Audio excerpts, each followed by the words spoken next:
Hello friends, मैं doctor Sneha Arvikar, MD homeopath, practising since 8 years.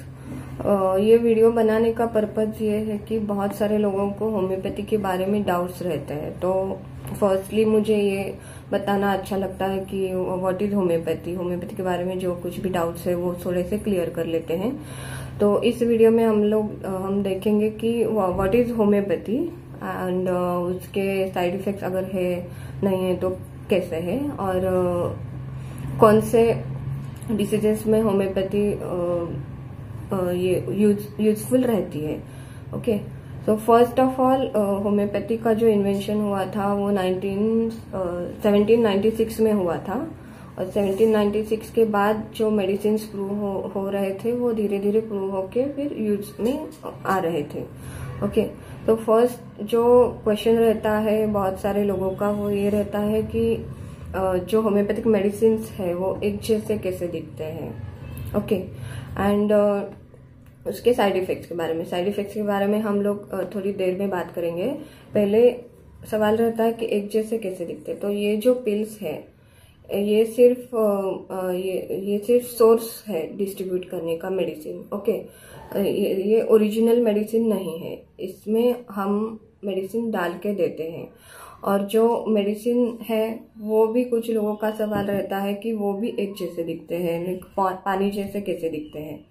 Okay, सो जब medicine बनाते हैं होम्योपैथिक तो वो बनाते वक्त उसका क्रूड फॉर्म कम हो जाता है। फॉर एग्जांपल किसी फ्लावर से हम मेडिसिन बना रहे हैं तो फ्लावर का जो कलर है, ओडर है, जो टेक्सचर है वो सब कम हो जाएगा, क्रूड फॉर्म सब कम हो जाएगा और फिर मेडिसिनल प्रॉपर्टी रहेगी।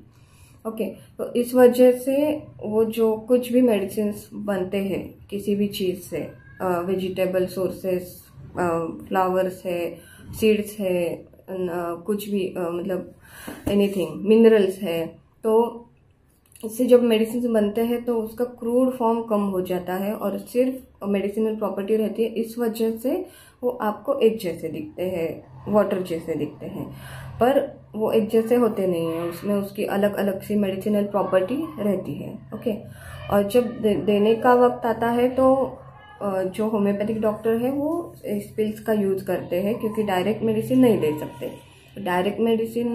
इस वजह से पिल्स है। तो पिल्स मेडिसिन नहीं है, पिल्स में मेडिसिन डालने से वो मेडिकेटेड हो जाती है। ओके, तो जब ये मेडिसिन फॉर एग्जांपल मुझे देना है तो ये मेडिसिन जब मैं ये पिल्स में डालूंगी तो वो फाइनल मेडिसिन बन जाएगा। ओके, और वो सब जो डिसाइड होता है वो मेडिसिन क्या देना है वो पेशेंट की हिस्ट्री पर से डिसाइड होता है। ओके, हर एक पेशेंट का मेडिसिन अलग रहता है। और बहुत सारे लोगों का सवाल रहता है साइड इफेक्ट्स। मोस्टली तो होम्योपैथी में साइड इफेक्ट्स नहीं है, क्योंकि मेडिसिन जब प्रिपेयर करते हैं तो उसका क्रूड फॉर्म कम हो जाता है। जो साइड इफेक्ट आने के चांसेस हम कहते हैं वो बहुत कम हो जाते हैं, और खाली मेडिसिनल प्रॉपर्टी रहने के कारण साइड इफेक्ट नेग्लिजिबल है।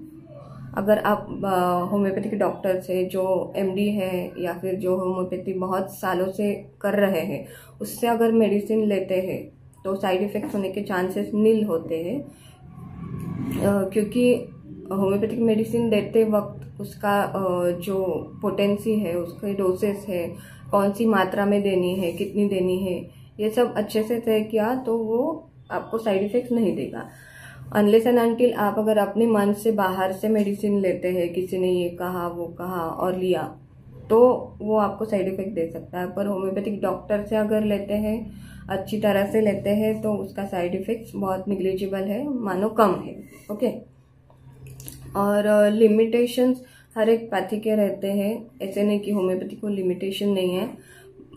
फॉर एग्जाम्पल अगर किसी को एक्सटर्नल वुंड है, किसी का रास्ते में एक्सीडेंट हो गया, तो उस केस में उसको बैंडेज लग सकता है।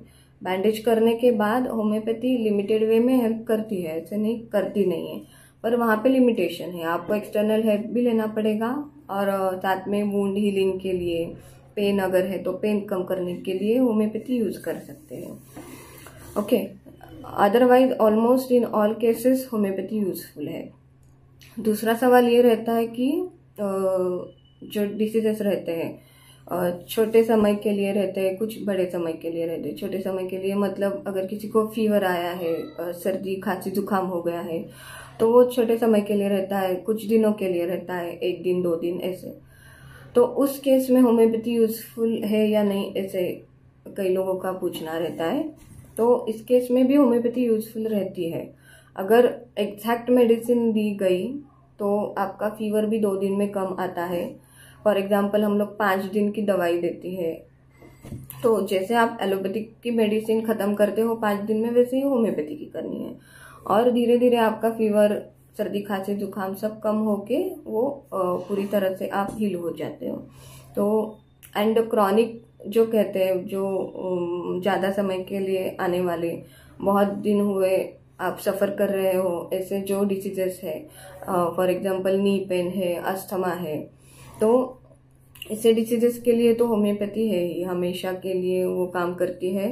और आपका जो है क्रॉनिक या एक्यूट, छोटे समय के लिए या फिर बहुत दिनों से आप सफ़र कर रहे हो, ऐसा जो भी डिसीजेस आप सफ़र करते हो वो पूरी फ्रॉम रूट कॉज होम्योपैथी से निकाला जाता है उस डिसीज को, ताकि वापस आप उससे सफ़र ना करो। ओके, सो साइड इफ़ेक्ट्स के लिए हमने बात की कि साइड इफ़ेक्ट्स क्यों कम है, क्योंकि मेडिसिन जो देते हैं उसमें मेडिसिनल प्रॉपर्टी ज़्यादा रहती है, क्रूड फॉर्म कम रहता है।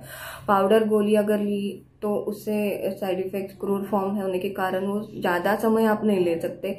होम्योपैथी का ऐसा नहीं है।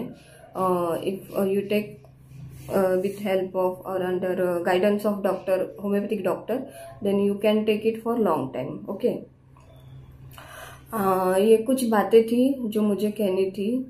इस वीडियो के माध्यम से मैंने आपसे वो क्लियर करी है। ओके, एंड मेरा ये वीडियो अगर आपको पसंद आया है तो प्लीज़ इसे लाइक कर दीजिए, चैनल को सब्सक्राइब कर दीजिए, आपके फ्रेंड्स और रिलेटिव से शेयर कर दीजिए, ताकि होम्योपैथी के बारे में बहुत से लोगों को जानकारी मिले, जो अगर किसी की मिसअंडरस्टैंडिंग है तो वो क्लियर हो जाए।